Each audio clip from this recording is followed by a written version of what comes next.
Michael Lopp, The Art of Leadership, Small Things, Done Well.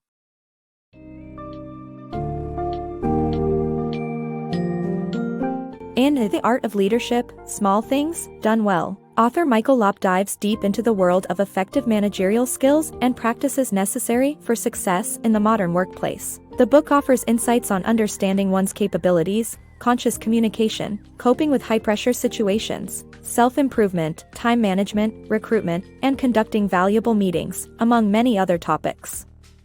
Furthermore, Lopp discusses the importance of fostering a culture of trust and empathy within a team. The summary provides concise and valuable lessons drawn from the book to help managers and aspiring leaders enhance their professional journeys.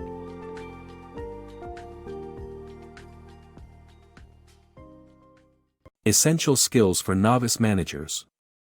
Novice managers lack managerial training and face difficulties in managing their teams effectively.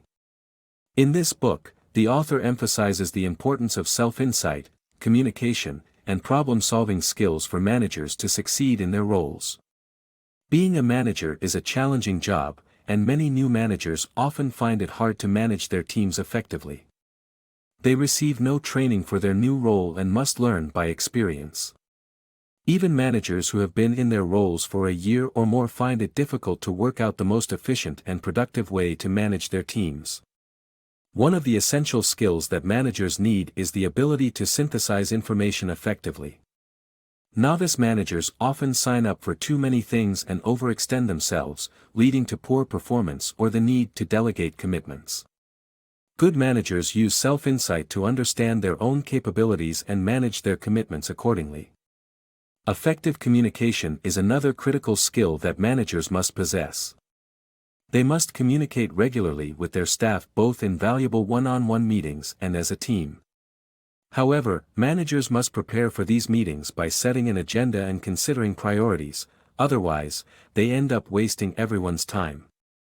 Managing high-pressure situations is another important aspect of the manager's role. Whether the crisis is small or large, managers need to use their judgment and experience to help their teams handle difficult issues. It's crucial to consider multiple factors before making any decisions, including understanding all relevant information surrounding the situation and determining if you are the right person to handle it. In conclusion, this book emphasizes the importance of self-insight, communication, and problem-solving skills for novice managers to succeed in their roles effectively. By following these essential principles, managers can overcome the challenges they face and lead their teams toward success. Conducting performance evaluations. The book proposes that managers should conduct performance evaluations several times a year to promote professional growth. Rather than waiting for an annual evaluation, they should ask diagnostic questions that do not have right or wrong answers. These questions should cover aspects such as strengths and weaknesses, areas of improvement, adequate compensation, and feedback from superiors. Additionally, the book advises managers to have regular conversations with their direct reports. Avoiding procrastination and discussing performance issues regularly would give sufficient time to resolve them instead of waiting until things become difficult. These conversations help managers build empathy, broaden their perspectives, and develop better communication and coaching skills.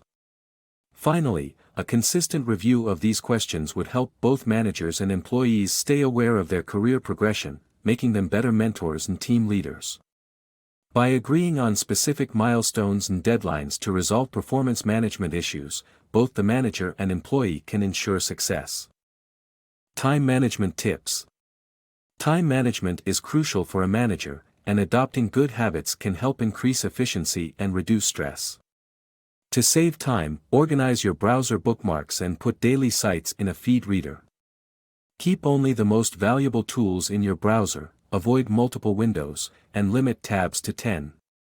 Turning off non-critical notifications, deleting unused apps, and uncluttering your email inbox will also improve productivity and focus. By reducing stress and increasing focus, these habits can lead to higher quality work. Mastering delegation. Starting a new management position is like having contractors at your house. Make a note of any needed changes, big or small. Mentally mark them with blue tape and wait a month to see if issues that seem urgent really are. Seasoned managers get promoted into senior management positions such as department head or director. All new managers must adjust to a shift in leadership responsibilities. Delegation is one of the most difficult but most necessary skills that directors or upper-level managers must master.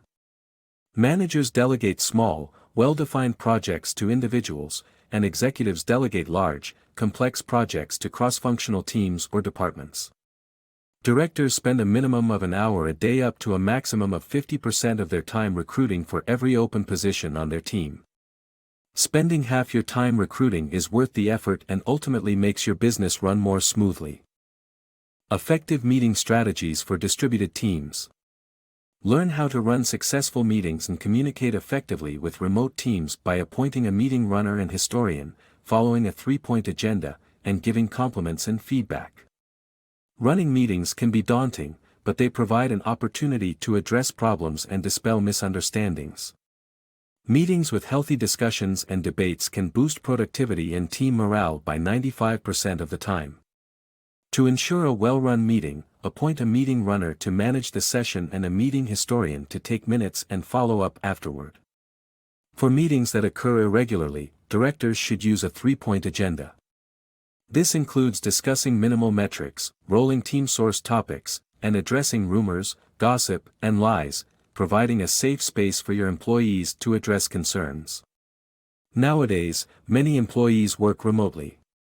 Companies use high-tech video and audio conferencing equipment to conduct meetings with their distributed teams. These employees should never be made to feel that their contributions don't matter. As leaders, it's important to invest actively in reducing the communication, culture and context tax imposed on remote working teams. Giving constructive feedback is vital to effective communication. Feedback should be categorized as no big deal, slow burn, or just plain hard. It is important to listen carefully to hard feedback, repeat it back for clarification and understand it. Lastly, compliments are an effective way to show appreciation for a job well done. Recognize how someone accomplished their achievement, no matter how big or small. Similarly, it is important to address potential future problems with colleagues to avoid confrontation later on. In conclusion, running effective meetings and communicating with distributed teams can be challenging, but it is essential to invest time and attention in doing so. By following the tips provided in this book summary, companies can improve their productivity, build team morale, and communicate more effectively with all their employees, regardless of their geographical location. Building trust in corporate cultures. In many companies, there are two distinct groups, the old guard and the new guard. The old guard comprises the first group of employees who take pride in the company's products and culture. However, the new guard often feels less empowered and excluded. The reason behind such division is the lack of trust between the two groups. The solution is for executives to guide them through a reflective process of trust building, which ultimately leads to unity and a sense of belonging as one group, the guard. The importance of feedback and a sounding board for executives.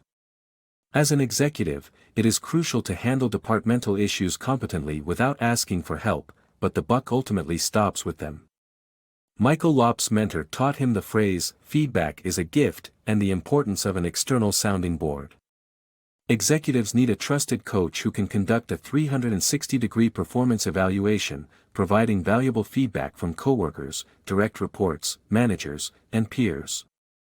This feedback should not be feared but embraced, and executives should prioritize being unfailingly kind in a world where leaders can choose to be anything.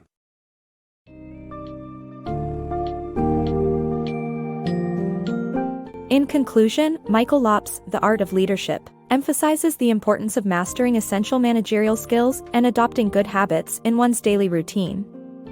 Through introspection, effective communication, improved performance evaluations, and fostering trust among team members, managers can ensure productivity and success in the workplace. By understanding the value of one's time and adopting efficient practices, leaders can create a culture of high standards and innovation, ultimately translating into a well-rounded and harmonious team. As a leader, choosing to be unfailingly kind serves as a key takeaway, shaping the overall workplace culture into a thriving and supportive environment.